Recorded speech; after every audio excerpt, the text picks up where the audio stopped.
You're listening to a special presentation from Night of the Living podcast, Zoned Out with Freddy and Joe. How's it going, Joe? I'm doing well, Freddy. How are you doing? I'm doing okay. Yeah. I'm going to see going to see the monkey after this. The monkey? What's that? It's based on the Stephen King short story from Skeleton Crew. It's directed by Osgood Perkins, who did Longlegs and The Blackcoat's Daughter. I didn't even realize that was coming out. Yeah, it just came out yesterday, I want to say. And well, you're hearing this in the future, but Right. And who knows? It might be good, it might be bad, but I'm excited either way. It's about a monkey that curses people to like die, Final Destination style, I believe. Like a little does he do toy monkey. Does he do it like in American Dad, where he points his finger from the closet and shakes? And No, it's one of the ones that has the symbols that it smashes together, and it does that. That's how you know you're screwed. Ooh, that's super creepy. Mm-hmm. Is it Monkey Shines? Is that the name of the story? Just the monkey. Monkey Shines is a George Romero movie. Oh, okay. I always remember that one from the movie Rental Place, where you'd see the front of it. Yeah. And it was always creepy with the shadows, the way that they did the monkey. I love that movie too. It's so crazy. Anywho. So the digression begins. Yeah. You have any exciting things happening for you this weekend? Actually went to a nice restaurant with my my girlfriend and her family, and it was really nice. Just pleasant, hanging out, talking, learn more about each other. So yeah, it was a good time. It's really, really pleasant. And then the rest of this weekend, I get to just unwind and probably work on some house projects. Nothing exciting, but it's nice to have not exciting when you're at this age at some point. It's true. It's just a pleasant change of pace. I'm slotted into a very peaceful kind of lifestyle at this point. Was it like a fancy restaurant like French and they were playing classical music? Not quite that fancy level. It was a place that was like, it's like, it's known, and it's like, oh, you're going to, it's a place called Murray's. And for those who are in the Twin Cities, it's been there forever. And like my girlfriend used to go with her family when she was little, and like her family went, and like it's a whole institution. So that's cool. I love places like that. They're always pretty cool. The best. Yeah. So we're back in the zone, the Twilight Zone, that is. Mm-hmm. I'm not in the zone cardiovascular speaking, that's need to work on that. That's what I do after this. I'll be finishing up this and then go get the zone. All I do now are squats until it warms up outside. Squats and a lot of housework. But anywho, the Twilight Zone. Enough about aging bodies. Now, the Twilight Zone. We're discussing The Four of Us Are Dying today. Yeah. Original air date, January 1st, 1960. So we're kicking off the new year.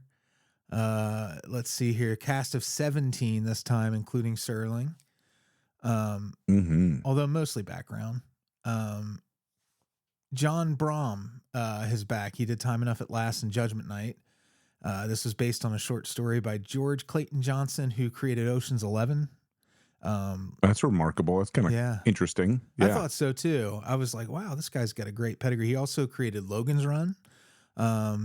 This is the first of 7 episodes that he's going to write. The others are Execution, A Penny for Your Thoughts, Game of Pool, Nothing in the Dark, Kick the Can, which was also in the Twilight Zone movie. We had mentioned that before. And 90 Years Without Slumbering. Jerry Goldsmith's first episode composing, and he's a great film composer. I'm sure most people know who he is, but if not, he did L.A. Confidential, The Boys from Brazil, and Star Trek: The Next Generation. That, which was from the films as well. Totally. And then we have our cast. Harry Towns is Arch Hammer. Which you can't beat that name, Arch Hammer. This guy was an Episcopal priest. What? Yeah, he was a character actor, but first and foremost, my understanding is his life was as an Episcopal priest, even though he did over 188 acting credits. So I don't know what your daily tasks are as an Episcopal priest, what you're expected to do, but this guy was working in film and TV a lot. Apparently found time to go out and film a bunch of TV and movies, huh? Right. Yeah. And it makes you wonder, like, it's like a reverse sabbatical of some kind? I don't know. Anywho, he was on pretty much every TV show of the era. Let's see. This is the first of 2 appearances he's going to make in the Twilight Zone. The other one's in Shadow Play later on. There's something about this where a lot of these actors in these episodes have very familiar faces, but it's not like I could name them. And it's more than just the character actors. It's like, oh, you look kind of like somebody. Well, there's a few actors who, especially even this episode, that look like other actors, and I wonder if that was intentional or not. But we'll get into that. Yeah, and there's it's got a lot going on in it. Let's see. You said he'll be back in other. He's in other episodes. Yeah, he's in Shadow Play. Just one more. Okay, got it. Also starring Philip Pine as Verge Steerig. Verge. Now was the gangster character, right? Yes, I love that character. He's got great face. That character, or whoever that guy is, that's Philip Pine. Yeah, Philip Pine. Yeah, so good. He's going to come back. Also, there's a lot of twofers in this episode. People that did 2 episodes of the Twilight Zone, but not the same 2 episodes each. But it's just funny that there's so many of them. He's going to come back in the incredible world of Horace Ford, and then also Ross Martin, who's in this episode, comes back for Death Ship. All these people are like daily workers in in TV and film, so like they're constantly making movies and TV shows. It's like nonstop. So then the boxer Andy Marshak, that's Don Gordon, who's going to come back in his second episode, The Self-Improvement of Salvatore Ross. But I remember him mostly, and it's weird because it's not a big part, but if you watch The Exorcist 3, he's one of the detectives working for George C. Scott. Yeah. He's the one who's kind of part of the comic relief in that movie, where he would always ask him dumb questions and George C. Scott would get mad at him for it. I just watched that recently, and that he's got dumb face, which I apologize if people are offended by that, but I feel like that's kind of a thing. I think he did it on purpose. Got that look of like, oh, yeah, he's great. But he looks, I mean, each one of these, okay, so the mobster guy, and we'll get into this, he looks to me like Edward G. Robinson, but like handsome. So he's got that whole kind of cut look. And this boxer guy looks to me, he reminds me of a few different people, but the one that stands out in my head is James Caan? Oh, what's his name? James Caan? No, not James Caan. What's his name? James Woods. Oh, he has that kind of the boxer, but like more swollen up. Yeah. If James Woods were a boxer, I don't know. Yeah. I don't know.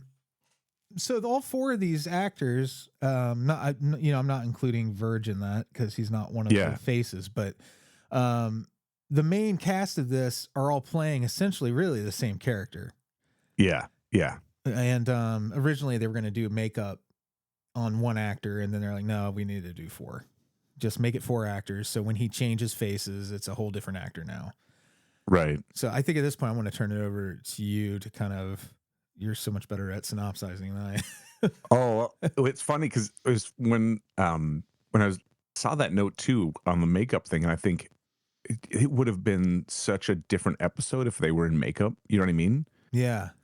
There's such distinct faces that you're kind of like, I mean, okay, I'm going to be carsing this episode all over the place, which for those of you who are not familiar with the term, Andy Hung from Night of the Living podcast, Freddy's main podcast, coined it.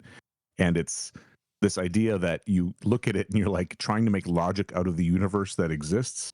And in the movie Cars, it makes you shouldn't even bother is the thing, right? Right. Because it's like, well, how do they reproduce? But wait, did they have people there too? Because they have so many things designed for people. Anyway, yeah. So there's one other character that we'll get to, that was Mr. Marshak, who looks to me just like Lee Van Cleef. Like, I see that too. throws me. And anyway, so yeah, there's a lot of lookalikes. He is so good in this. He's over the top. It's his performance is like, you know, Tennessee Williams play kind of like, you know, like it's just like very much like he when we get to it, he's the father of the boxer character. And they have a come to Jesus moment together that's pretty it feels like an Arthur Miller play or something. Right. But it's a pretty great moment for the actor, I think. Yeah. Well, and it's kind of cool. Oh, we'll jump into it. Okay. So it starts out, Arch Hammer is introduced, and in the intro, excuse me, is rather long, but I want to go through it because again, Serling does such a great job in kind of summing this up. He goes, his name is Arch Hammer. He's 36 years old. He's been a salesman, a dispatcher, a truck driver, a con man, a bookie, and a part-time bartender. This is a cheap man, a nickel and dime man, with a cheapness that goes past the suit and shirt, a cheapness of mind, a cheapness of taste, a tawdry little shine on the seat of his conscience, and a dark room squint at the world whose sunlight has never gotten through to him. And then it goes, but Mr. Hammer has a talent, discovered at a very early age. This much he does have. He can make his face change. He can twitch a muscle, move a jaw, concentrate on the cast of his eyes, and he can change his face. He can change it into anything he wants. Mr. Archie Hammer, jack of all trades, has just checked in at 38 a night with 2 bags, some newspaper clippings, a most odd talent, and a master plan to destroy some lives. And a USB hub. Charges devices. Right, that's right. This is Mystique, kind of X-Men. Yeah, you know. Yeah, it is. Well, and what's cool about it is I like some of the as we go through it, we'll talk about kind of some of the camera techniques and stuff they used. But the first thing that hit me as we go into this is they're showing the camera at these kind of off angles, and to me, you know, up until this point, odd angles always mean something's off, right? Usually, at least for me. Yeah, a dream or something's not quite reality, whatever. And what's cool about this is I think they kind of reinforce this, but I'm not 100% sure of like the meaning or purpose behind it. But the hotel he's in is called Hotel Real. And right at the beginning, they're panning through all these different, you know, neon signs and stuff, and you know, girls and blah blah blah. It's almost like it's Las Vegas or something like that. And it freeze frames at Hotel Real, which is kind of funny because this theme reoccurs every time he goes back to this hotel. They show it's Hotel Real. Yeah. And I thought, oh, okay, well, this is when he's real, right? This is when he's actually the person who he is. Yeah, you know, you mentioned those like those skewed. I noticed too that, and if I correct me if I'm wrong, but those skewed angled shots. By the way, that's George Clemens, who did almost every episode. He did 117 of 156 episodes. Wow. Shot this, but he doesn't always use this, but he frequently enough that skewed angle, and it's only used in this episode. It seems on exteriors where he's supposed to be out on the streets. Yeah. So like once he's back in an interior, it feels like they go back to straight level shots again. Right. And I wondered if part of that was like trying to show that there were a whole bunch of other streets. It gives you the idea of a much busier, more full city rather than a soundstage. Yeah, I think you might be right. It's just more exciting because all they're doing is this is a classic thing from a lot of, like they've done it in noir movies too, where they have the floating neon signs against that black backdrop kind of, and they're staggered in a way that had it been shot straight on, it might have looked too small. Right. It would be my guess. And it's such a black background that you can't see the depth of it. And so you just, your brain goes, oh, there's a bunch of, you know, stuff behind there. Yeah. You know, it's funny. You were doing the intro, the opening monologue from Serling, and there's that line in there, a tawdry little shine. I had it written down as a tawdry little shine on the seat of his conscience's slacks because I couldn't remember exactly, but I just knew it was a shiny pant reference, you know, like that was, you don't really see this anymore in clothing now because people don't wear like cheap dress slacks as much as they did back then in the 50s and 60s. But they would after they worn them a while, they would start getting shiny on the bottom. Oh, really? Yeah, there's something about the material would make it. Sorry, I'm not sure what it was exactly. I'm sure somebody out there is screaming and knows exactly what I'm talking about. But I remember that always weirded me out. People talk about shiny. It was a sign of somebody in a cheap suit, I guess, if it had a shiny seed on it. Oh, that makes more sense. That reference. I love when we put the references in context because I wouldn't have otherwise gotten that. Yeah, and I don't know where I picked that up because I'm not quite that old that it would have been part of my day to day. But I think I just watched enough old movies and read enough old books that expression struck me, and I was like, oh, that's just something people don't say anymore. Or interesting. That's a Yeah. lot of. That's cool. There's a lot of that kind of language in here too. And as we jump into it, the first scene is him. He's forming his face, which, by the way, the intro is completely necessary because without that, you're like, what is going on? Yeah. And so you see him change his face into the first person, which is cool. He leaves and he's in a nightclub and you hear this woman singing, which, by the way, that was an incredible performance. Yeah, I made a She's got note an of that amazing too. voice. Yeah, Beverly Garland, and kind of a deep voice. Yeah, yeah. Well, like it has kind of that. She was singing in a style kind of like Billie Holiday or Ella Fitzgerald, kind of that. Yeah, it's jazzy, Like, smoky. yeah, jazzy, sweet, but it has a very like super rich tone to it. And I felt it, I'm Um, not sure, but it seemed like she was probably really playing the piano along to accompany herself. I Uh, wondered. it Yeah, looked real to me, just the motions and stuff. But the name of the song, I think I got this right, is "One for My Baby and One for the Road." yeah. I think it's. I don't know if it's. Yeah, if it's one for the road or if it's one for my baby and one for the road. But Yeah. that's a kind of a standard. Yeah. So and it's a great. It sets the scene really well. It shows kind of like why they haven't blatantly said why he's there yet, right? Why he Yeah. chose, yeah. But you Yeah. start to understand a little when you hear her sing and you see her. Yeah. And it's kind of funny because it starts off and it shows her performing. She wraps up, everybody claps. Um, she starts going to like a table to sit down, and a drunk tries to snag her and is like, "Hey, blah, blah, I will drink one bear." And and she's like, I don't want to, but I'm happy to have a drink alone. So it's clear like she's wants to be by herself, and I mean, I wouldn't want to hang out with that drunk guy, but she goes, and then all of a sudden she sees his face, and it's Arch Hammer, but his face looks like Johnny Foster, this trumpeter who, and you've seen reading the article that he's died, right? So a lot of these all these characters he's impersonating have assumably died. Yeah. At least the first couple, which we'll get to. And so she starts like almost freaks out, and he walks over, doesn't say anything at first, and I'm like, oh, is that the way he's gonna like pass himself off, as he doesn't really talk much? And no, then he starts talking and she's like, oh, it's totally Johnny. And it's like, does he do the voice too? Because this is my carsing of it. Like, Oh yeah, can he yeah. maybe he can twitch. Okay, and I'll give him this. If he can control all that stuff, maybe he controls vocal cords. Maybe he can, Sure. adjust that. But how does he know what Johnny sounds like? You know what I mean? Well, my question that stood out to me even so more so was, how did he know Maggie existed at all?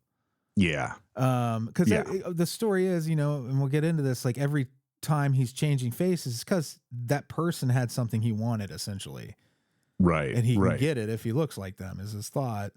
So he wants Maggie, but it's not like I don't think maybe she was mentioned in the article as his surviving loved one or something, but Leaves behind his flame Maggie. I don't. his jazz singing flame.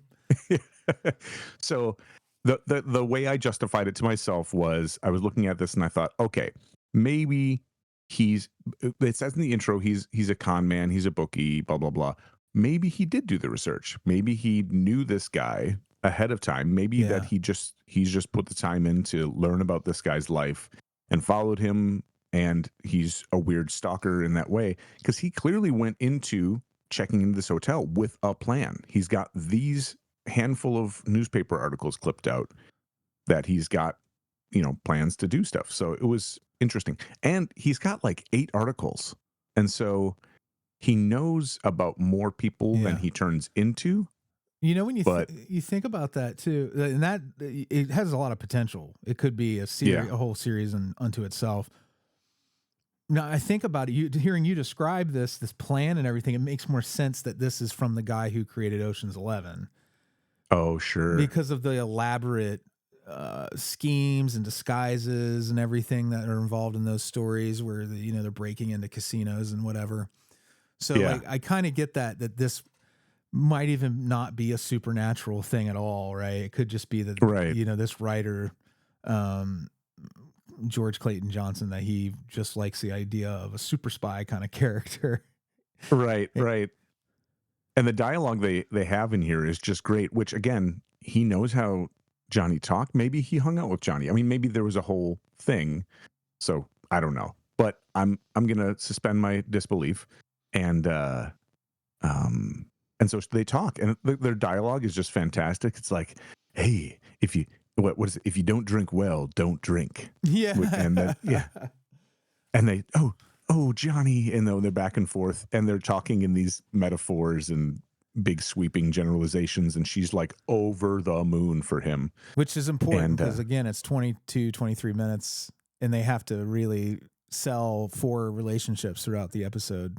exactly, they got to really knock it out. So within a couple of minutes, he's convinced her that what they're going to do is he's around for good. But he's going to come by, and they're going to go to someplace. They end up going to Chicago, and in going to Chicago, they're going to go and hit the town, and they're going to just have a great time. And she's super excited, and he's like, "Meet me at the train station at 12:05, and we're going to go to Chicago." And he's like, "I'll get the tickets." And she's super excited, and so they split, and he leaves, and as he's leaving, the trumpet player from the band, actively playing on stage, sees him, and he's like, "Johnny?" And you see him kind of walk in front of the guy, and the guy's like, "Johnny, hey, didn't you tangle with the train?" Wait, I love the dialogue because I wrote it down. "Johnny, hey, Johnny, like, didn't you tangle with the westbound freight? Man, I thought you were out of this world, out of the world." And meantime, Arch has like left through the back door and into the alley, and the trumpet player just puts his trumpet down on the piano as the band's playing, which I don't know, you were a musician, like in you jazz do you that can sort get of away stuff. with shit that you can't do otherwise. They're just gonna vamp for I don't know, Yeah. 5-10 minutes. One guy could be like, "I got horrible diarrhea, cats. You cats, you keep scatting, I gotta go blow scat." I've got Like I do feel like, yeah, you can't get away with that in a terrible. 5-piece rock band. Like the guitarist doesn't just unstrap and go take a break for Right. 20 minutes. Right. We're gonna go do a 20-minute drum solo. So he leaves and chases the guy out, and he's like, "Hey, Johnny, baby, we all got the wrong word. They said you was removed by a locomotive. Oh, Johnny, it's so great to see you. Here, let me light your cigarette." And it's at that moment, because at this point you've had Arch in the foreground as Johnny, and his face is dark, and as he goes to light the cigarette, it's Arch again. And the guy's face is just horrified. Like Yeah. he just looks like he's been punched in the stomach and seen a ghost at the same time. And he's like, "I'll take the light, but you got the wrong guy." And he's like, "Oh, sorry, fella." He doesn't say that, but he just looks the actor, whatever he portrayed, Yeah. There's so many there. That's becomes the beat throughout the episode is him being one face, somebody confronting him in some way, and him making the change in that very moment, and then leaving the person completely dumbfounded as to what happened. And this really gets the ball rolling with that as he moves on to the next thing that he wants from one of these dead guys or one of these newspaper clipping guys. Yeah. And as he's transitioning to the next thing, the Arch is kind of looking to himself, and he starts talking even as the guy's walking back into the club. But he's talking, away from him, and he's like, "Yeah, why not a beautiful dame? Why not? I never had a dish like that." It's like, oh, that old timey speech.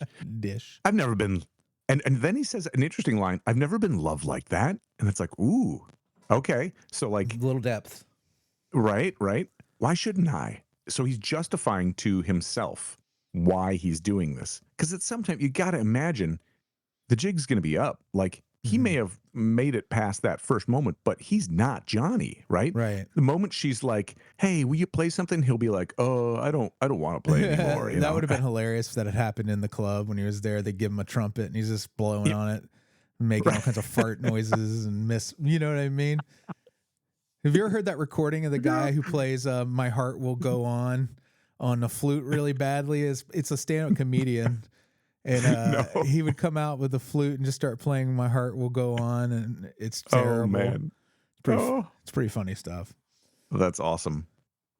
And so he's justifying. He's like, "Yeah, Maggie, yeah," and you can hear her singing in the background. He's like, "Yeah, why not?" So he walks off, and we're back to Hotel Real. You see it kind of do that freeze frame again, which is kind of funny because if you look at it and you're, and you know anything about like how video production works, it's clearly like a frozen frame that's slightly blurred. Yeah. They just had to stop there instead of focusing on it or whatever.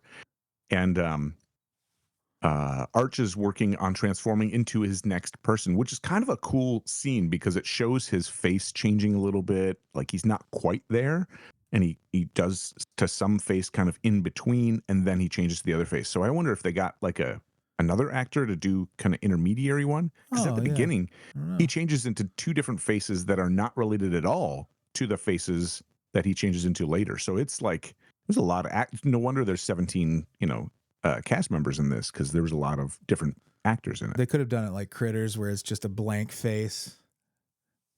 They could have pulled that off back then, I think. Oh, I haven't seen Critters in so long. The alien bounty hunters who come for the Krites, as they call them, they have before they change shapes to look like humans, but prior to that, their faces they start out blank until they just pick smooth. A face. Yeah. Ooh, that's creepy. I like that. They're the good guys though, so it's okay. Oh, all right. Well, there you go. So, so next he turns into Virgil Steerig and goes to see. I'm guessing a business dealing, a mobster to extort money. And so he goes to this guy's thing and knocks on the door, and they're like, "I'm sorry, Mr. Pinnell is not in," and he's clearly like in watching TV, like he can see them from the doorway, and Virgil / Arch pushes the guy, the housekeeper, aside, and Pinnell is like thrown, right? That's another watching two-timer, by the way. Oh yeah, what's that guy? Bernard Fine. He comes back and he's alive. I forgot to mention him earlier as one of the two-timers that are in this. He also has this kind of odd face. It's very distinctive kind of looking. And he's holding a beer bottle, one of the old-fashioned ones that were kind of more stout. And it swings into the TV and shatters the TV. And Virgil is right away, Arch is right away like, TV tubes are expensive. You can always get another beer bottle. And Purnell is basically dumbfounded and immediately goes into, "Oh, I'm so glad to see you." Falls into that trope of, "I didn't have you killed. I'm glad to see you." And so what was funny about it, though, in that moment where his eyes, where the beer bottle swings back and the TV shatters, his eyes shift, and it looks like he's first looking at the housekeeper and then looking at Verge. So I don't know if that was intentional or not, but kind of to me it looked like somebody was like, "Hey, dummy, you're looking the wrong way," and then his eyes shifted. Who knows? Maybe he was having a bad day, the actor, and he just wasn't able to get his eye line right. And again, I'm trying to justify it at some level, so I was like, "Oh, maybe he was dumbfounded by the fact that he got past the doorman, and like, how could you let this guy in?" And then looks at Verge, right? But who knows? Anyway, so he gets in there. They start pleading back and forth. Again, how does Arch know so much about this mobster's dealings? I mean, this is a full-on mobster, right?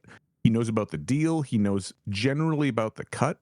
Now, I'm sure somebody's analyzed this or could analyze this and go, "All right, well, here's how he could have known this, and here's how he could have known that." But I don't know. He's clearly been, and the Twilight Zone is guilty of this over and over again, where due to the short run time, there's so much backstory that's left out and left for you to kind of imagine. But they do kind of, you feel like he's been running around kind of researching these guys regardless, because, you know, Right. so and that's again speaks to like where I'm like, this could be a movie or a series in and of itself, you know, where you have a guy Yeah. changing faces to defraud several parties, you know. It should definitely be called Archhammer, though. It should, Archhammer. Absolutely. So they get into this kind of back and forth, and basically this is the interesting part of it. Arch was smart enough to be like, get the money and leave. So he's like, you know, I'm gonna take off, and he's like, did somebody? Purnell is like, did somebody? And he's like, are you asking if somebody fished me out of the water? And he's like, no, nobody did. But he says something about 3 bullets in the gut, and as he's saying that, a couple other people come in, and Arch is like, oh, I got to get out of here. And so he kind of pushes through them and then takes off down the hallway. And immediately the gangster's like, go get him. That guy stole my money, blah, blah, blah. So they start chasing him. He makes it to the elevator apparently in time to get down before the other guys come out. And he goes running out into the alleyway, and he's kind of looking around trying to think of what to do or where to hide. And he's stuck in the alley. It's a dead end. And he's like, I gotta think. I just need time to focus. And he starts yelling, like he gets, you know, really agitated, but they're trying to imply that he needs kind of focused, quiet time, at least a few seconds of it, to change his face. Well, he also needs a face to change too. Right. And so in that moment over his shoulder, we as the audience can see this poster of a boxer who's kind of, you know, in the whole 4-panel poster, the old 4-panel poster look. And so you see, oh, there's the face, and he kind of turns around and he sees it. And of course, the 2 goons come chasing down, and he turns around and he's like, why me, guys? What are you doing? Why are you fingering me? What's the haps? You know, and it's Don Gordon's face as Andy Marshak, the boxer from the poster. Our dummy from earlier, we were talking about making dumb face. Go.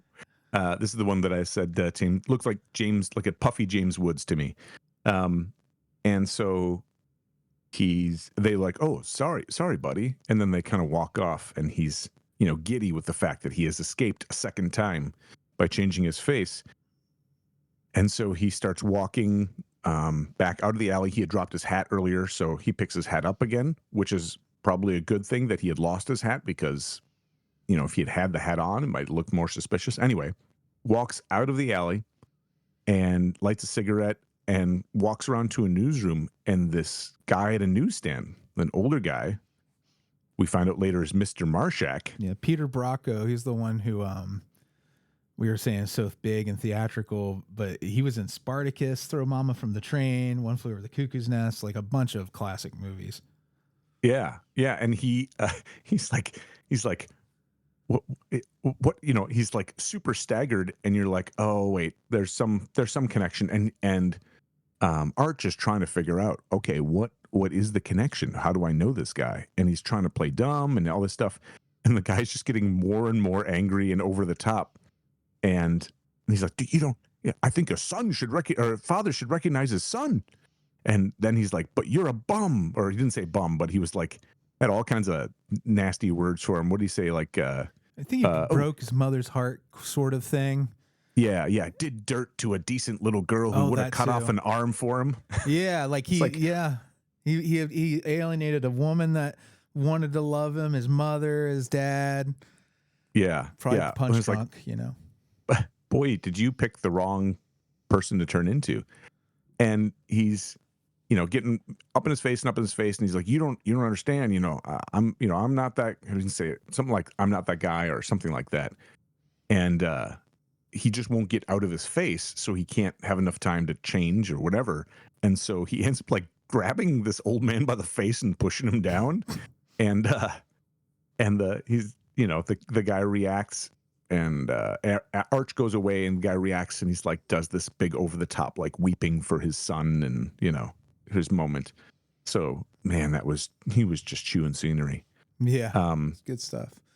Yeah. I feel the same way coming up. Oh, I was just going to say there's another character coming up that I feel kind of has a similar comic quality. Yeah. They get back to the hotel room, Hotel Rio again. and a detective, he's back in the room. Yeah, and a detective kind of opens the door, and Arch kind of stands behind the door, like, what's going on? The detective's like, you always hide behind the door? And Arch is like, yeah, when somebody's I don't know is coming in my room, yeah, I hide behind the door. And the detective is looking for Arch. He's looking for who he is right now. And so he's like, we're going to bring you down to the station. We're going to book you on blah, blah, blah. And it says a bunch of stuff that it's all in that kind of... Very Dragnet-y. Yes. Like he's very, Friday. But that's Milton Frome. And he's funny in that. He's not supposed to be funny in this, but he has that kind of like Detective Friday delivery that now is very comical. But he was in Batman, the movie, and the TV series. In the movie, he was Vice Admiral Fang Schleister. And then in the what? You remember that's a name in the movie, everybody's turned into a little powder in the test tubes, like all the United Nations or whatever it was. You're talking about the old 66. Batman. Oh, okay. Yeah, the 66 Batman, the movie. And then in the TV series, he was Laughing Leo, had the car dealership where they brought the Batmobile there and he called it a junk. Oh, I love that. So that's who our detective is. Fantastic. And he's got a gun. He pulls a gun on Arch, and Arch is like, can I get my coat? Is all snide. And the direct detective's like, where is it?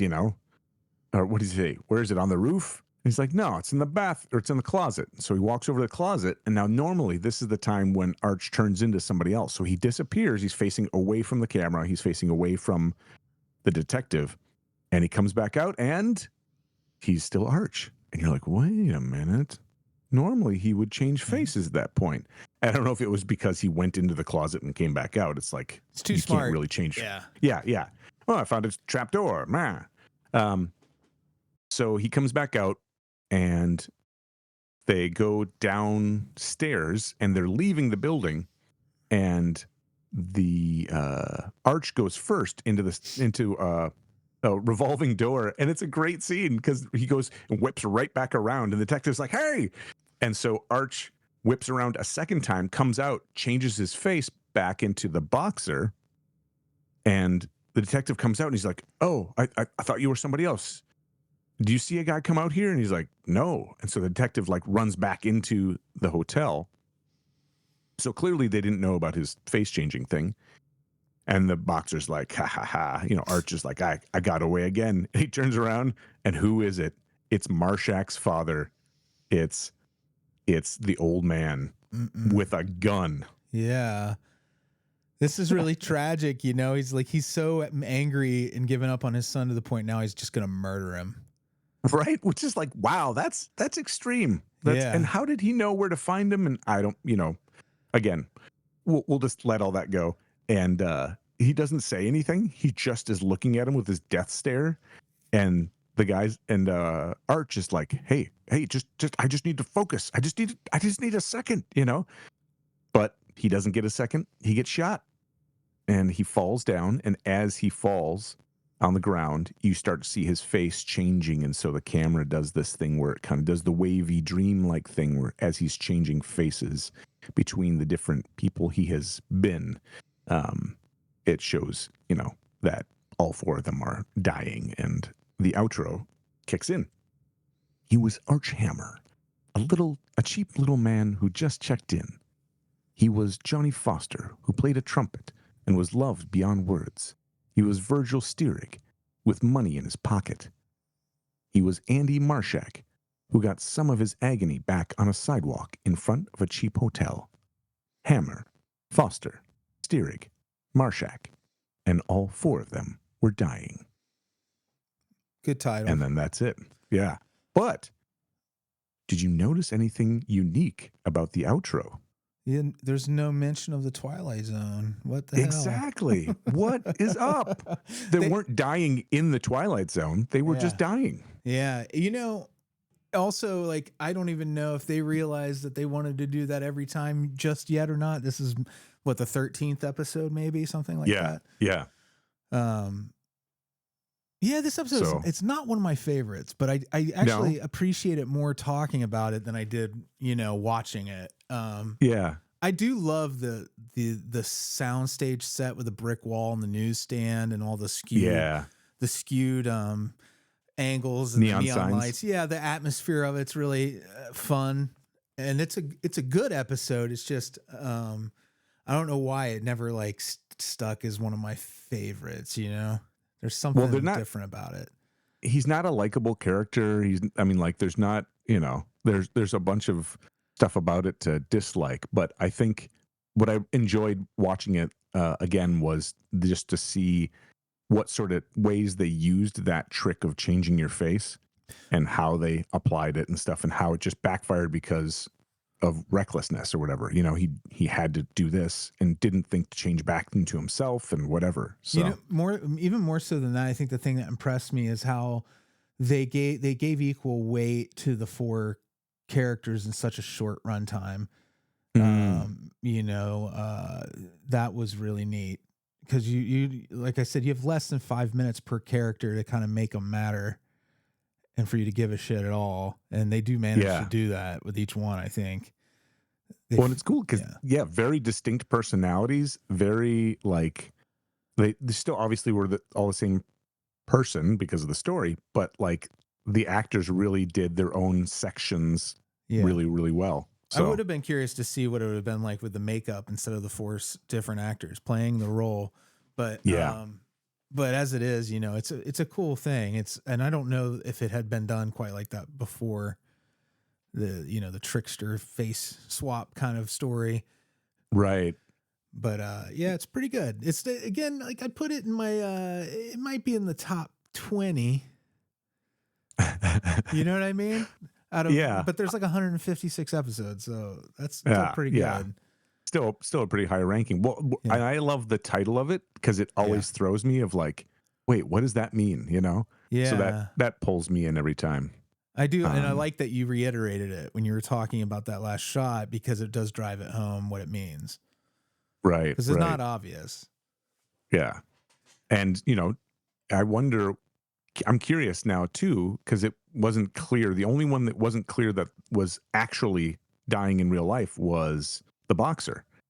Like, it's not clear that the boxer has died. It's like the boxer could have been. He might still be alive. You could do a sequel episode where the father sees the boxer again.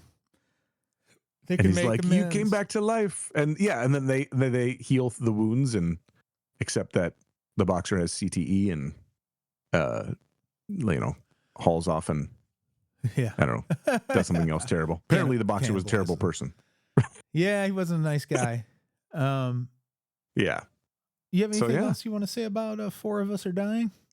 No, I think that sums it up pretty well. Next week is Third from the Sun, which I haven't watched. I don't remember at all. So I was thinking it might be another episode, but I'm pretty sure it's not that one because I'm thinking of the one in the diner, which no spoilers, but I don't think it's that one. I'm a big fan of this next episode, but I also forget about it. I've seen it 3 or 4 times, and then every time I watch it, I can't remember where it's going until it's happening. But which is a great thing about these episodes. It's like being surprised by them again. So yeah, definitely fun stuff. So we'll be back in 1 week's time with Third from the Sun. Thanks, Joe. Goodbye.